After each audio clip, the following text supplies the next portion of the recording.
Okay. Can you talk a little bit about the Tupac's Greatest Hits album and Suge's initial reactions to possibly putting that album out?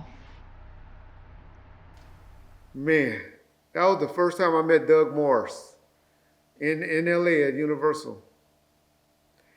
And Doug Morris came out of a meeting because Jimmy said, Reggie, I need you to come up here and talk to Doug and Doug Morris. And so I knew who Doug Morris was, but I ain't met nobody that high up. He ran all the Universal Music Group. For those of y'all don't know who he was or he is. And so Doug Morris came and said, Reggie, would you please beg Suge? I need this album. I need this album for the fourth quarter. We need the numbers. Would you please? I'm hearing you the only one listening to you. Put out this, get him to agree to put this album out. Because Suge was like, no. Because the Reels was up there telling him, man, they took lyrics off another album and made changes, and changes is whack. And I'm like, no. Changes is not whack. That's a hit. That's going to drive this album. He don't know what the fuck he talking about. Reel's like, man, that's Suge, that's Reed. They took verses off and this. And I'm like, I don't know. It's a hit. Suge was like, Reggie, man, forget them. They don't want to do nothing but Tupac stuff, this. She said, Suge, we need the money. It's going to sell. I don't need this right now, Suge. I don't need this headache, man. And Suge was like, I ain't doing it. It ain't coming out. They ain't doing it. I said, all right. All right, Suge. So I left with my head tucked between my ass. And so the next day I called Jimmy.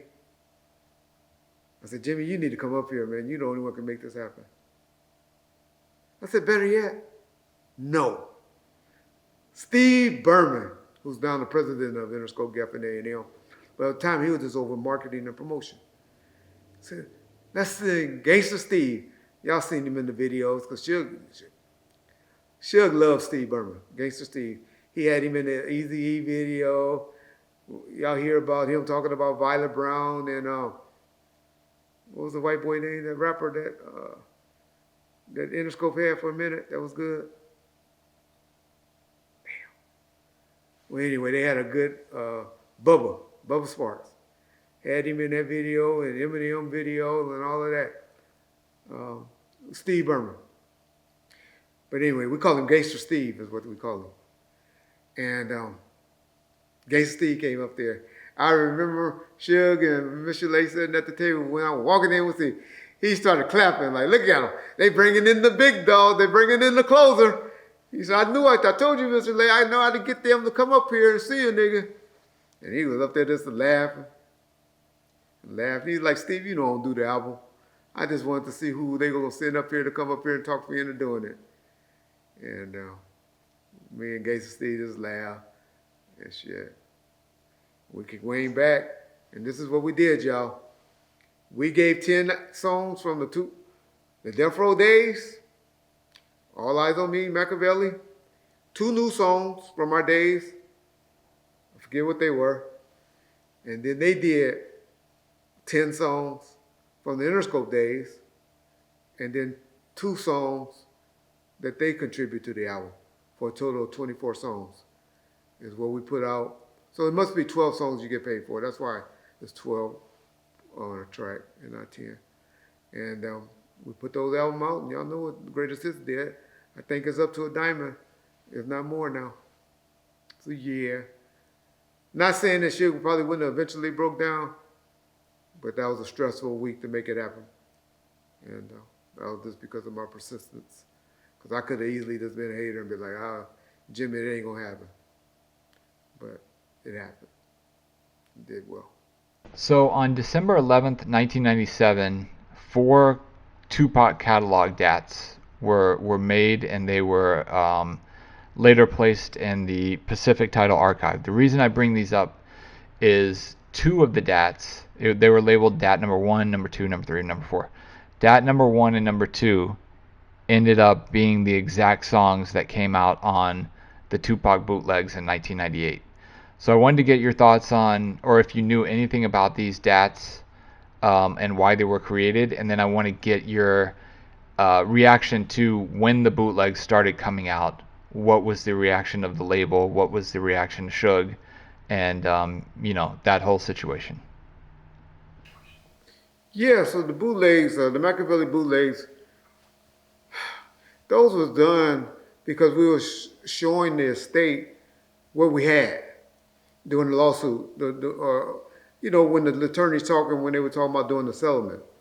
And so they had me go and get a list of, and give the samples and the songs to all of the music that was in the archives, because that was going to be a part of the settlement. All right, these are y'all songs. Y'all can release these songs, or y'all can't release these songs, or whatever. Everybody just want to know what you're arguing, what you're fighting over. And so we created those DATs. So in the agreement, the final of the agreement, this is how they come out, and I'll summarize it right quick. We agreed to turn over all the music to Interscope. The state agreed on that side, and we agreed, I'm talking about the reels, everything, to Interscope. That were Tupac. This is the word that Suge always played, and this was Suge was smart at. He said, you turn over the ones that are Tupac albums or songs to the estate.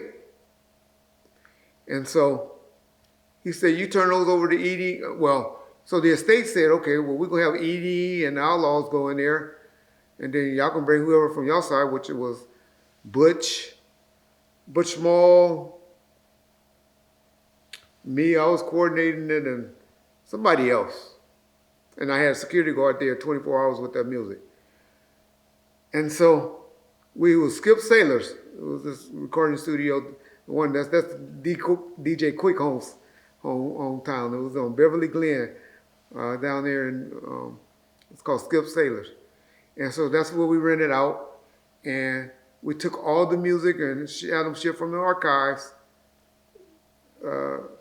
And they were going to be turned over to Interscope archives. Not sure if that's the one that caught on fire or not. Don't believe so. And I'll tell y'all why I don't believe with that rumor where it said all Tupac masters lost in the fire and all that. Because we did all of that. And so Edie and all of them agreed, and it was like, and this is where I'm mad at myself to this day. All of the track listings, Tupac had wrote out and put inside each box with his lyrics wrote out. And I had all that.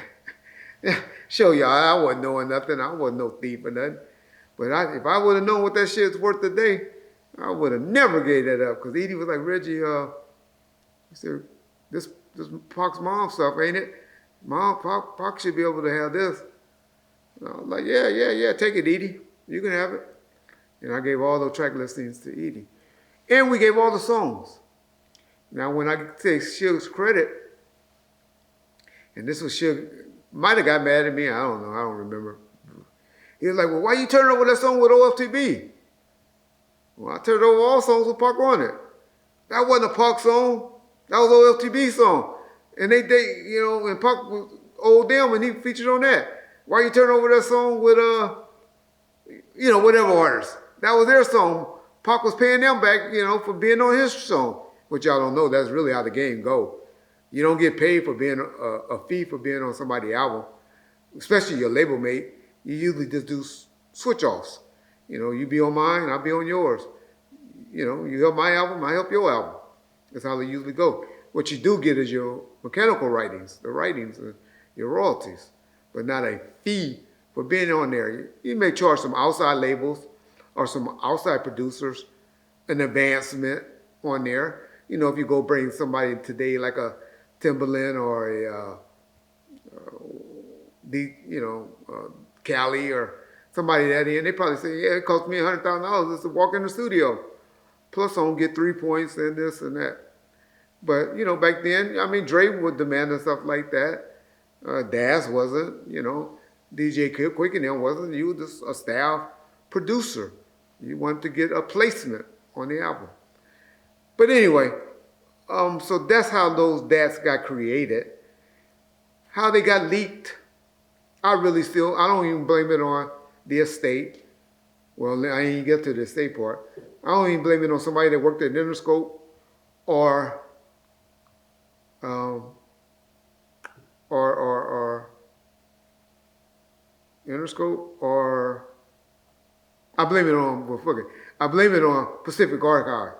Somebody that worked at Pacific Archives, I believe, somehow got it and leaked the Machiavellis is what I believe.